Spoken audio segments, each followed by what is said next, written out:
एक दुकान थी, उस पे समोसा बड़े ही टेस्टी और बड़े ही मज़ेदार समोसा बनते थे।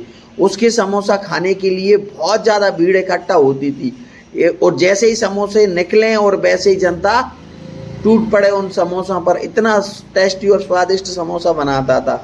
लेकिन फिर भी एक आदमी आता था, जैसी भीड़ ज़्यादा इकट्ठी हो, एक आदमी आए, दो समोसा ले और खाए और चुपचाप अपने घर को चला जाए।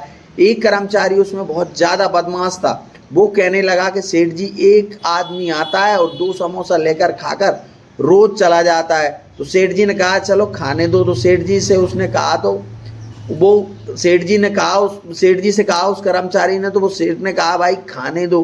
तो वो कर्मचारी कहता है बहुत मूर्ख सेठ है, इसकी बात मैंने और इसका भलाई करने के लिए सोच रहा हूँ, लेकिन ये कह रहा है जाने दो। लेकिन फिर जब भीड़ इकट्ठा हो चली जाती है, जब सेठ ने उस कर्मचारी से कहा भाई जब मैं एक दिन, मेरी भीड़ पे पहले दुकान पे भीड़ नहीं पड़ती थी, जब यही आदमी बैठ कर के मेरी दुकान के गेट पर भगवान से प्रार्थना कर रहा था, हे भगवान इसकी दुकान पर इतनी भीड़ पड़े, इतनी भीड़ पड़े कि मैं पेट भर के दो समोसा खा सकूं। तो अपन ये ना सोचें कि हमारी मेहनत से जो बरकत आ रही है अपनी दुकानदारी में या धंधे में या बिजनेस में या किसानी में, ये भी सोचें कि भाई मेहनत से ज़्यादा है दूसरे की दुआएं काम करती हैं।